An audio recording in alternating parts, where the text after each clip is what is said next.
My son is your husband's child. So, as inheritance, I'll take half of your $1.2 million house. That's what my sister announced at her baby's first birthday party, 3 weeks after my husband's funeral. She stood there in her new dress, in front of our entire family, holding a folded will and saying it with the kind of calm you only use when you've practiced it in the mirror. Everyone froze. Some people gasped. My mother stared down at her shoes. My father looked like he was about to be sick. And me. I didn't scream. I didn't collapse. I didn't even blink. I just looked at her, took a sip of water, and said, "Oh, I see." But what she didn't know, what no one in that backyard knew, was that I had been prepared for this moment, that my husband, even in death, had made sure I wouldn't face her lies alone. My name is Bridget Mitchell. I'm 34. I live in Seattle, and I'm an interior designer. 3 months ago, I lost my husband Adam to a sudden brain aneurysm. He was 36. One moment he was leaving for a client meeting. The next, he was gone. No warning, no goodbye. We were married for 11 years. We met at a charity auction for childhood cancer research. I was volunteering. He was bidding on a painting, this beautiful watercolor of the Seattle skyline. I had been admiring it all night. After he won it, he walked straight up to me, handed it over, and said, "I think it belongs with you." That's who Adam was. Observant, quietly generous, the kind of man who remembered the barista's name and asked about her finals, the kind who'd never show off but somehow always stood out. We built a life together, bought a 1910 Craftsman home in Queen Anne right after our first anniversary. We poured ourselves into renovations, one room at a time. I started my own design studio. He made partner at his law firm. But the one thing we couldn't build was a family. 4 rounds of IVF, thousands of dollars. Silent drives home from failed appointments.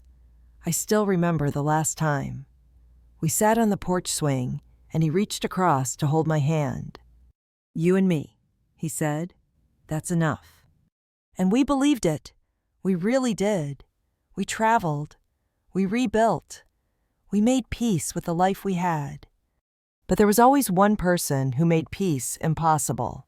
My sister, Cassandra. She's 4 years younger than me. Beautiful, wild. The kind of woman who could walk into a room and own it without trying. The kind of woman our parents always tried to save. When I started dating Adam, she suddenly developed a thing for lawyers. When we bought our house, she complained about her apartment until Mom and Dad helped her upgrade. When I opened my studio, she casually mentioned launching a lifestyle brand, whatever that meant. It wasn't that I didn't love her. I did. But Cassandra didn't just compete. She needed to win. And when she couldn't win, she'd find a way to take something instead. 2 years ago, she started dating Tyler, a bartender with tattoos and a motorcycle and a bad habit of disappearing. Their relationship was chaos breakups, makeups, Instagram quotes about healing. Then came Thanksgiving. While we were passing around stuffing, Cassandra stood up and dramatically announced she was pregnant. Everyone clapped. I smiled. But inside, it burned. After everything Adam and I had been through, all the heartbreak, she had what we couldn't, and she hadn't even planned it. But I pushed it down. I wanted to be the good sister, the supportive aunt. When Lucas was born, I was there with flowers and a handmade blanket I'd spent 3 months knitting. Cassandra, on the other hand, seemed overwhelmed. She'd call me at 2 a.m., crying because Lucas wouldn't stop crying. I babysat, bought formula, rocked him to sleep while she slept in. I didn't mind.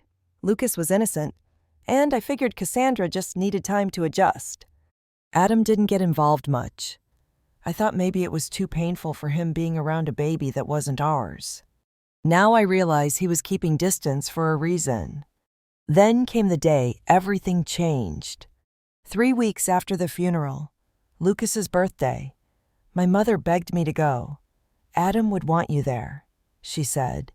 Family comes first. So I went, with puffy eyes, a wrapped gift, and a forced smile. Cassandra's rental was decorated in blue streamers and balloons. Her friends looked at me like I didn't belong. People whispered. My parents barely made eye contact. And then, right before cake, she stood up and clinked her spoon against her glass.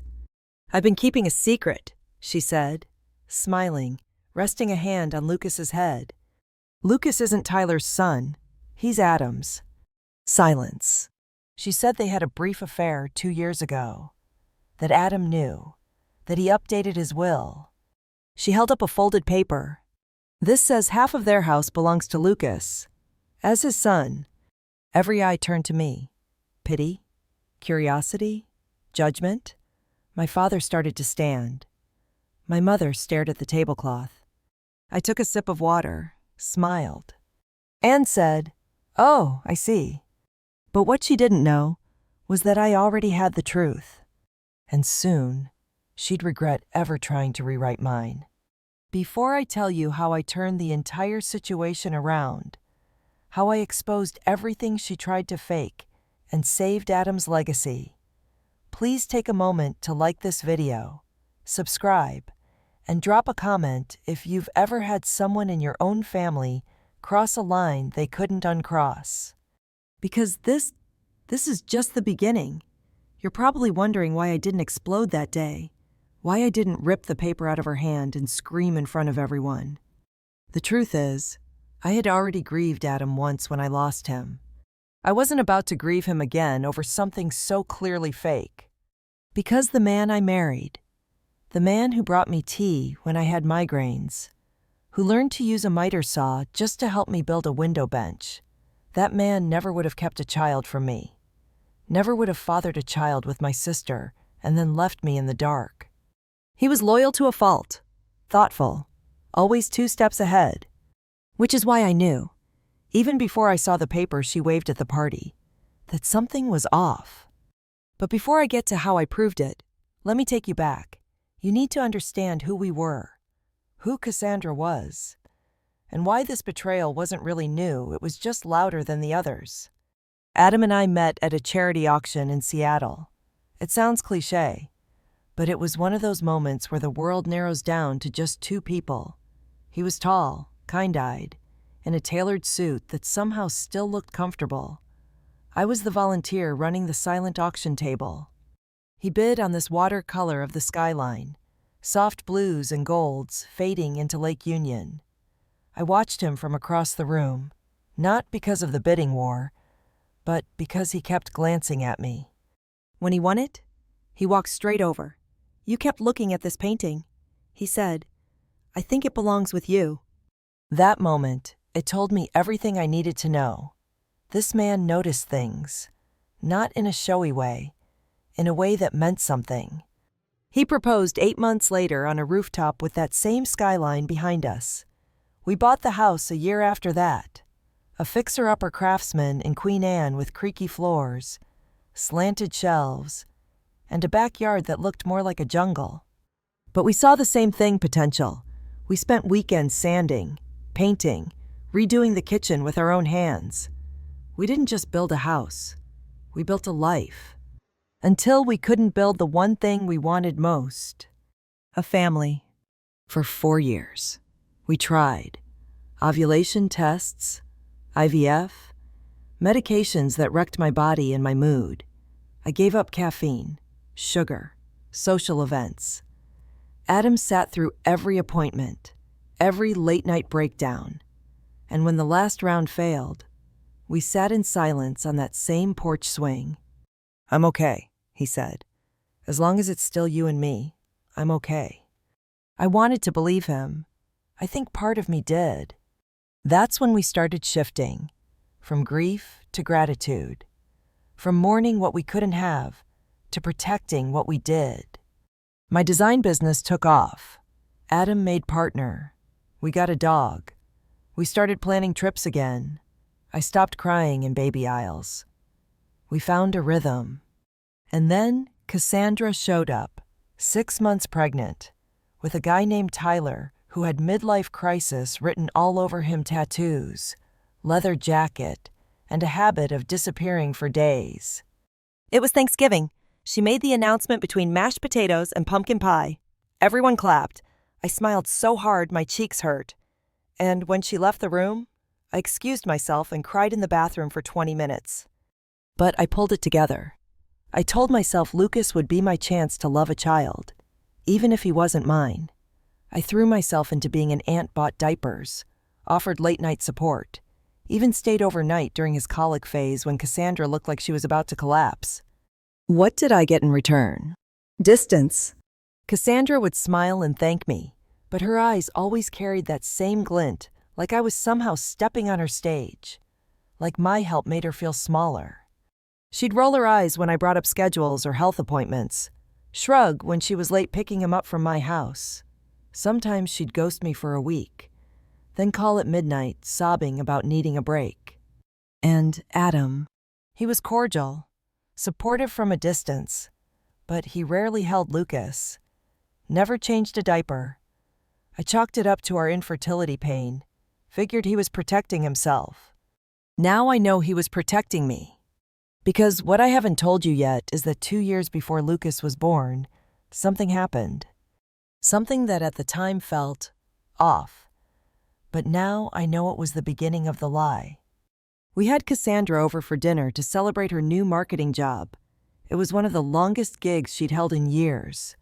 Adam made lasagna. We opened a nice bottle of wine. Everything felt normal until I stepped out to take a work call from a client, panicking about art placement. 20 minutes later, I came back to find Cassandra sitting a little too close to Adam, her hand on his arm, laughing too hard at something he'd said. His face looked tight, polite. I brushed it off. Cassandra had always been dramatic. Wine made her even more so. But that night, Adam sat on the edge of our bed and said, "I need to tell you something." She had made a pass, said he deserved someone who appreciated him more, called me uptight and too professional. He shut it down immediately, but it bothered him. He didn't want to hide it from me.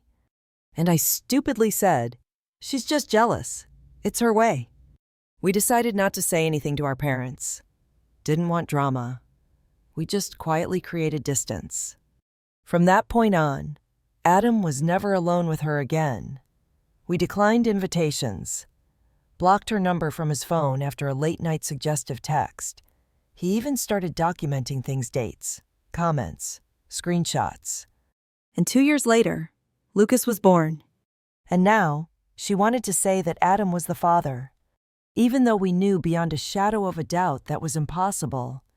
Because what she didn't know, what no one outside of our marriage knew, was that Adam had undergone a vasectomy after a complication from surgery, 2 years before Lucas was conceived.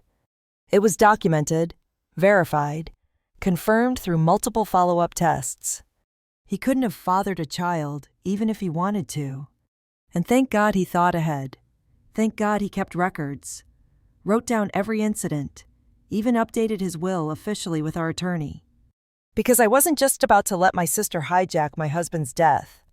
I was about to burn every lie she built down to the ground. After the birthday party bombshell, I left without another word. I walked past the gawking relatives, the whispering guests, and got into my car. I set the gift down on the passenger seat, closed the door, and just laughed. It started as a chuckle, then turned into something halfway between hysteria and grief. I couldn't stop. Tears streamed down my face, but not from sadness. It was this strange, hollow amusement, the kind that comes when someone tries to set fire to your life, only to discover you're holding the extinguisher. Because Cassandra didn't know Adam had documented everything. She didn't know his vasectomy made her story biologically impossible. And she definitely didn't know that he'd updated his will through an actual attorney, witnessed and notarized. Her version. It was a Microsoft Word document with flowery legal language that made no sense, and a signature that looked like it had been traced from a Facebook post. But I didn't confront her. Not yet. First, I needed to gather everything. The next morning, I drove straight to the bank and requested access to our safety deposit box. The manager, who had known Adam and me for years, offered condolences and led me to a small viewing room. Inside that steel drawer was our disaster kit, as Adam once called it: insurance, medical records, passwords, letters, and most importantly, the truth. There it was, his notarized will, updated a year before his death, leaving everything to me, no mention of Lucas. A thick envelope of medical records confirming his surgery, test results proving sterility, a printed file of Cassandra's suggestive messages, a journal he kept, detailing each inappropriate interaction, complete with dates and direct quotes. And at the very bottom, a sealed envelope with my name written in his handwriting. I held it for a minute, then opened it. It said, "Bridget, if you're reading this, it means something went wrong. Maybe I'm gone. Maybe she tried something. I hate that I'm not there to help you, but I've done what I could to prepare you. Use these documents. Protect yourself. You've always seen the best in people even when they didn't deserve it. I love that about you. But please, don't let that love be used against you. I love you. Always. Adam." I had to pause after that. For a while, just sat in the room with that letter pressed to my chest. And then I stood up, wiped my eyes, and called our lawyer. James Walker was Adam's former mentor. Silver hair, sharp suits, and a voice like calm thunder. His office was in a brownstone downtown, the kind of place with real bookshelves and quiet respect. When I told him what happened, he didn't blink. "She forged a will?" he asked, turning the paper over slowly in his hands. Unbelievable. Well, actually, no. Very believable. But still disgusting. He reviewed the documents from the safety box: Adam's will, the surgery records, the journal entries. "The vasectomy alone ends the paternity claim," James said, adjusting his glasses. "She doesn't have a legal leg to stand on. But this isn't just about discrediting her claim. We need to understand her motive." So, he made a call. Enter Frank Delaney, a retired Seattle PD detective who now worked as a private investigator. Broad shoulders, straight shooter, no small talk. He showed up an hour later with a notepad and a no-nonsense attitude. "She forged legal documents to claim your property," he said. "That's not just family drama. That's fraud. You sure you want to go down this road?" "I'm not trying to ruin her," I said, "but I won't let her take what Adam and I built, and I definitely won't let her drag his name through the mud." He nodded and got to work. What he found was worse than I expected. 3 days later, I was back in James's office. Frank laid out everything on the table like a crime board. "Your sister," he began, "is drowning in debt. Over $78,000 in credit cards, payday loans, and unpaid medical bills. Apparently, Lucas had undergone surgery shortly after birth for a heart defect. Necessary, expensive, and Cassandra had no health insurance. Worse, her landlord had filed for eviction. She was 4 months behind on rent and had 2 weeks left before being kicked out." "And Tyler?" I asked. "Gone," Frank said.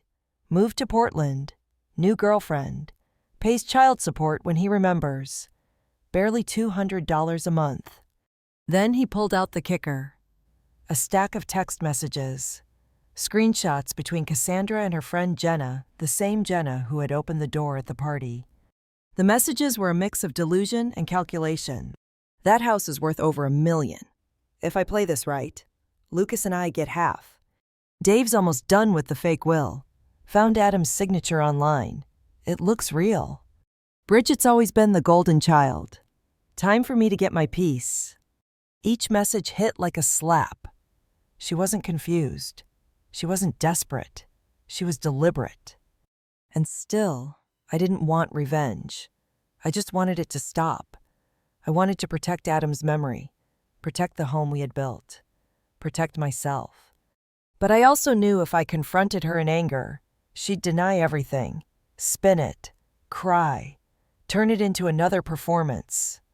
So I made a different plan. I'd invite her to my house, alone, just her and me. I'd ask her to explain, let her spin her story. I'd even record it legally, with her consent. And then I'd show her everything.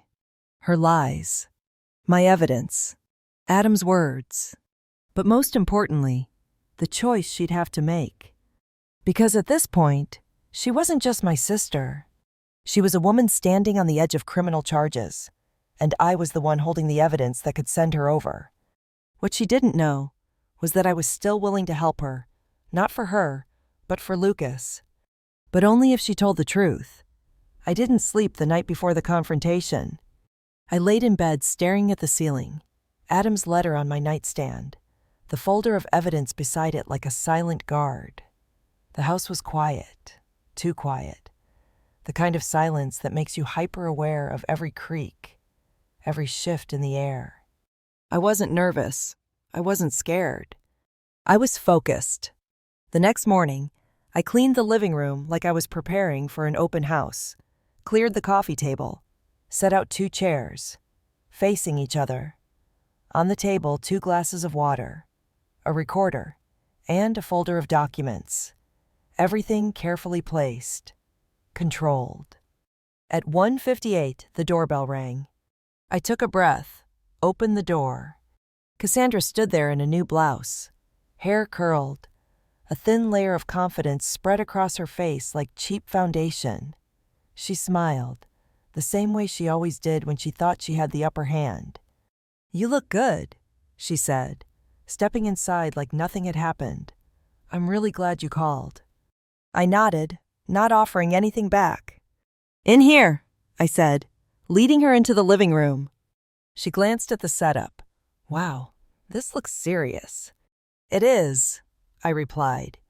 "That's why I'd like to record our conversation, just so there's no confusion later." She hesitated. "Why are we doing some legal thing now?" I kept my tone even. "We're just talking. But given what was said at the party, and what you claimed about Adam and his will, I think it's fair we both have a record of what's discussed." A pause. Then she shrugged. "Fine, if it makes you feel better." I clicked the recorder, stated the date and time, confirmed her consent, then sat back and looked her straight in the eye. "Tell me exactly what happened between you and Adam." She didn't even blink. She launched right in, like a story she'd practiced 100 times. She said it started 2 years ago, around the time she got that marketing job. Said Adam and I were going through something and she ran into him downtown. Claimed they had drinks. Talked about life. One thing led to another. A hotel. Several meetups. Then Lucas. "He wanted to tell you," she said, lowering her voice. "But after Lucas was born with the heart condition, he said it would be too much stress. He promised to provide for him instead." I didn't interrupt. Not once. I asked questions instead. "What hotel?" "The Mandarin." "Which floor?"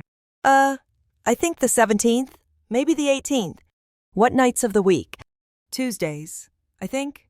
Sometimes Thursdays." "Did he ever bring anything for Lucas' diapers, clothes?" She hesitated. "Not really, but he gave me money." "How much?" I don't remember." "What did he order from room service?" She blinked. "Why does that matter? What side of the bed did he sleep on?"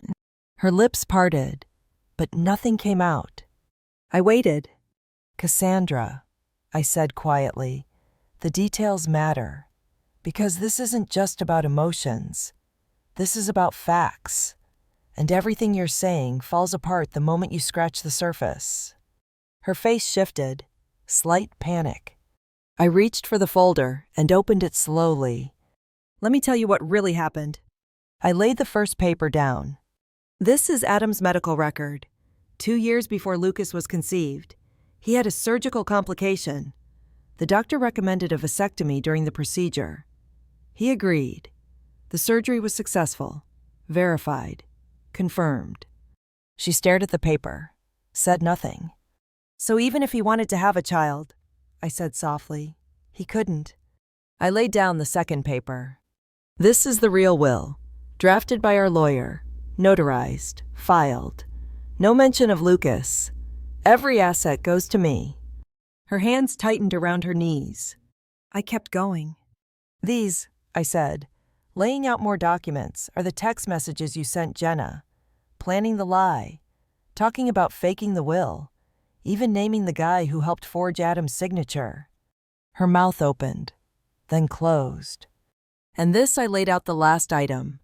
This is Adam's journal. He documented every message you sent him, every time you touched him, every moment he felt unsafe in your presence. I turned off the recorder. Then I sat back, let the weight of the silence settle between us. She looked like someone had just knocked the wind out of her. She wasn't crying, not yet, but I could see it coming. Finally, she spoke, quiet, broken. I didn't know what else to do. She looked down. Her voice trembled. Tyler left. We were behind on rent. Lucas needed follow-ups for his surgery. I was drowning. And you have this house, your business, everyone's respect. I thought if I could get something, just something, I could fix everything. So you destroyed Adam's name, I said. Told the world he cheated, that he hid a child from me. I didn't think you'd dig this deep, she whispered. I thought you'd just give me part of the house to make it go away. That was the moment I felt it. Not anger. Pity. It hit me like a cold wind. She wasn't a villain. She was a drowning woman who decided to drag me under to stay afloat. You still have a choice, I said calmly. Right now, I won't press charges. I won't go public. But you're going to confess, you're going to tell the truth to our parents, to everyone, that Adam never touched you, that the will was fake, that it was all a lie. Her lip trembled. And then what? We're still getting evicted. Lucas still needs care. I leaned in. You confess. You sign a legal agreement. And I'll help. Not you. Lucas, I'll set up a trust for his medical expenses and education. I'll help you find stable housing. But only if you follow the rules. What rules? Therapy, financial counseling, steady work, and I stay involved in Lucas's life. She stared at me. You'd do all that? After everything I did?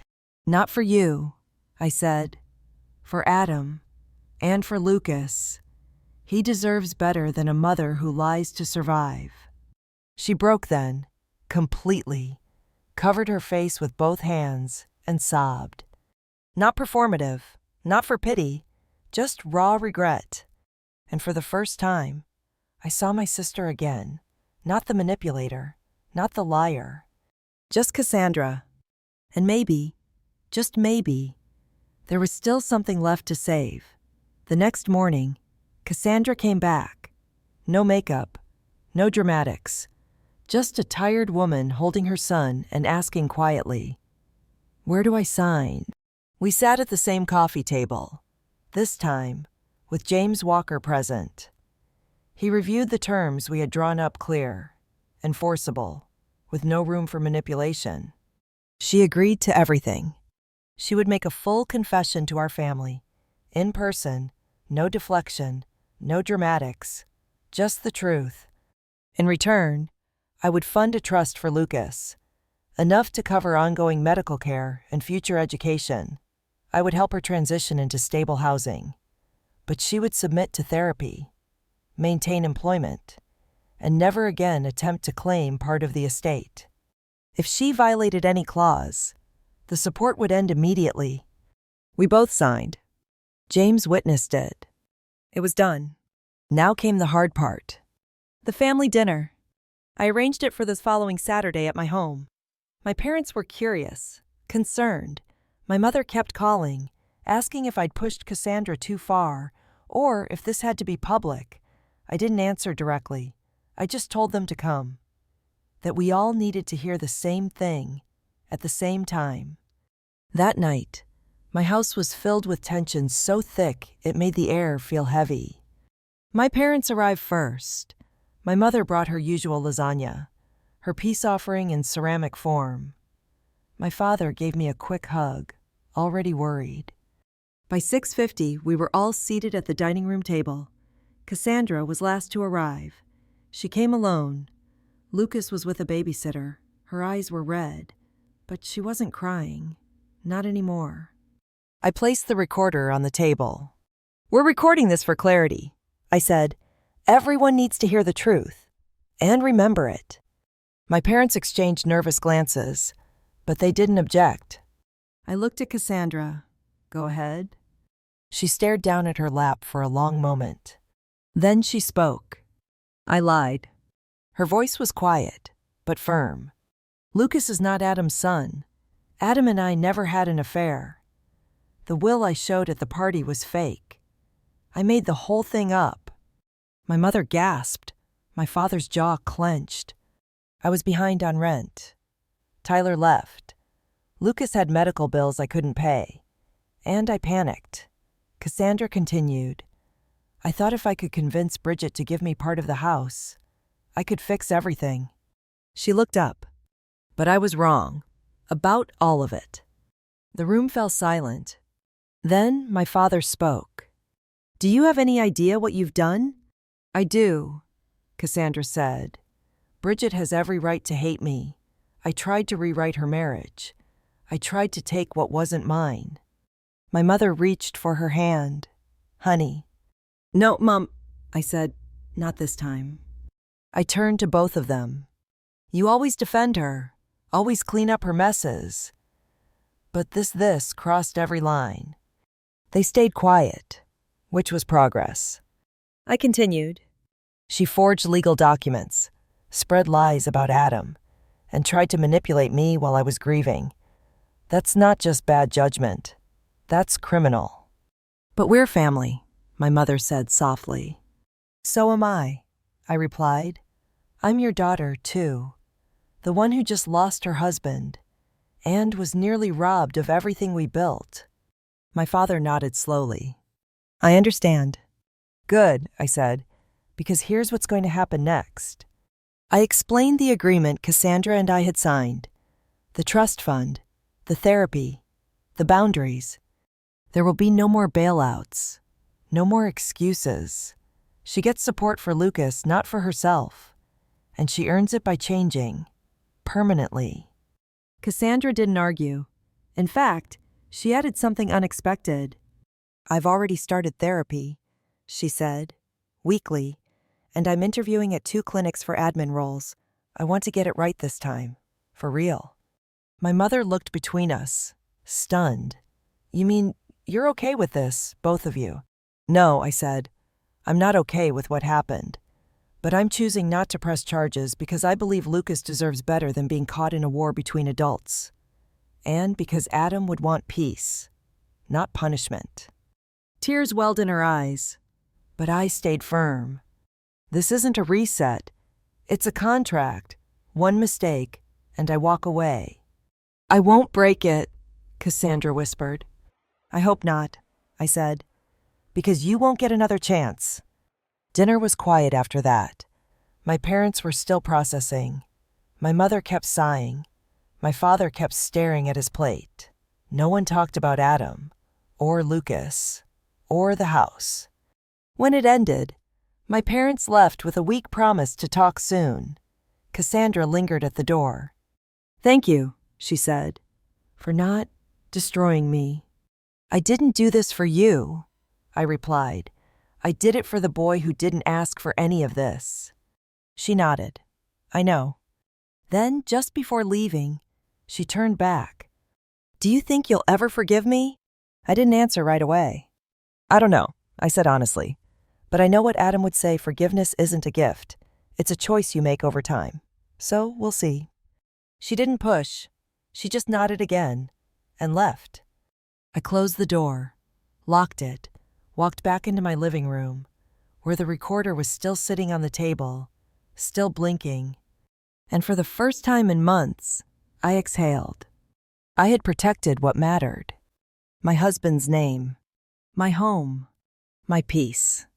And somehow, without yelling, without vengeance, without losing myself, I had held someone accountable who spent her life avoiding consequences.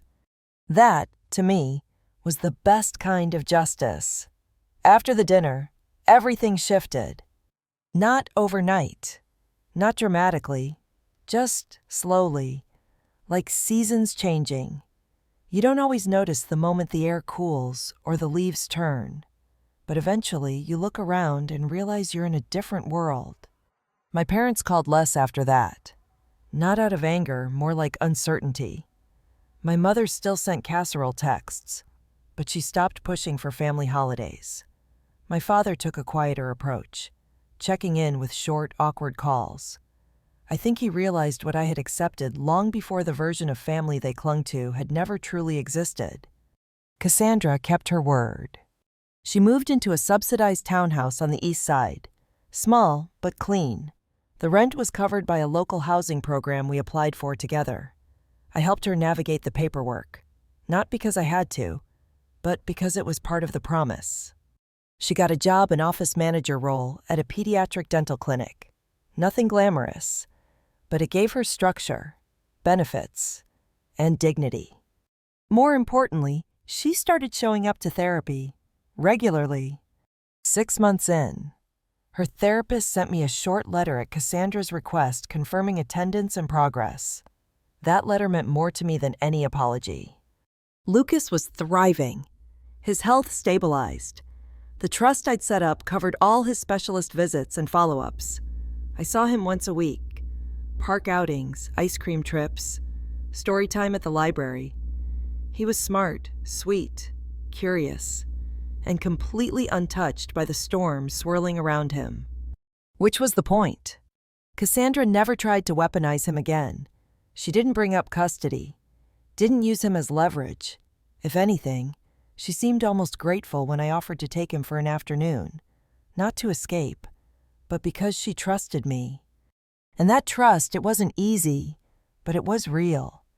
Our relationship stayed surface level, courteous, controlled. I never stepped back into sisterly intimacy. There were no sleepovers, no shared wine nights, but there was stability. And sometimes, that's enough. The rest of the world, it kept turning. My design business took a hit during those first few months. I couldn't focus. But clients were patient. Some even sent flowers after hearing the rumors. I never told them the full story, just that there had been family complications. That was enough. Adam's former law partners reached out, too, invited me to a firm dinner. One of them, Carla, told me over drinks that Adam had always spoken about me with a kind of quiet awe. He used to say you were the bravest person he knew, she said. The way you fought for the life you wanted. I nearly broke down in that bar. Because for so long, I'd felt like I had failed him, failed us, for not seeing Cassandra's lie sooner, for letting grief make me vulnerable. But hearing that, it helped. I started writing again. Nothing major, just journaling. At first about the trauma, then about healing. I joined a grief support group, 12 strangers who met weekly in the back of a community center. We sat in a circle, shared the things we couldn't say to our families or friends. They got it. They didn't flinch when I talked about the betrayal, or the forged will, or how strange it was to miss someone while protecting them at the same time. That group saved me. And then there was the foundation. 3 months after the confrontation, I launched the Adam Mitchell Foundation for Legal Access, a scholarship fund for first-generation law students. It started small, a GoFundMe, a few private donors, but it grew. People love the idea of honoring someone through action, not just memory, and Adam would have loved it too. Creating it gave me a reason to look ahead. It turned grief into something useful. 6 months in, I hosted a small fundraiser, just a brunch, nothing flashy, but that's where I met Michael. He was a professor at the University of Washington. Ethics, quiet, warm, not charismatic in a performative way, but in a way that made you feel heard. We started slow, coffee after meetings, occasional emails about legal theory and design metaphors. He never pushed, never asked too much. He respected that I wasn't done loving Adam. He just asked if he could stand beside me while I figured out how to live again. I said yes. Not to a new love, but to the idea that healing didn't mean forgetting. It meant choosing to keep living, honestly, carefully, authentically. The first time I brought him to the house, I stood by the front door for 5 whole minutes before unlocking it. Not because I was scared, but because I needed to make peace with the fact that someone new was stepping into the space I'd built with someone else. He didn't touch anything, didn't offer to fix things, just walked slowly through each room and listened to my stories. "This place feels full," he said. "Not heavy, full." He was right, because by then, it wasn't just a home. It was proof. Proof that I had survived, that I had protected what mattered. That love, when built on honesty and respect, could outlast even death. Cassandra had tried to burn it all down, but I rebuilt. On my own terms, with boundaries, with truth, and with a quiet, grounded strength I hadn't even known I had. Looking back, I realized not every family can be saved, not every wrong can be forgiven, but you can still choose boundaries over bitterness. You can protect yourself and still act with compassion. I learned that documentation matters. So do clear lines and tough love. Most of all, I learned healing isn't about returning to the past. It's about building something better, step by step, even after everything breaks. If you're facing your own betrayal or fighting for your peace, know this: you are stronger than you think. You get to decide what family means, and you get to decide how your story ends. Thanks for staying with me through all 7 parts. If this helped you or made you think, please like, comment, and subscribe. Share your own story below. You never know who you might help. Take care, and remember, sometimes survival is the bravest thing you can do.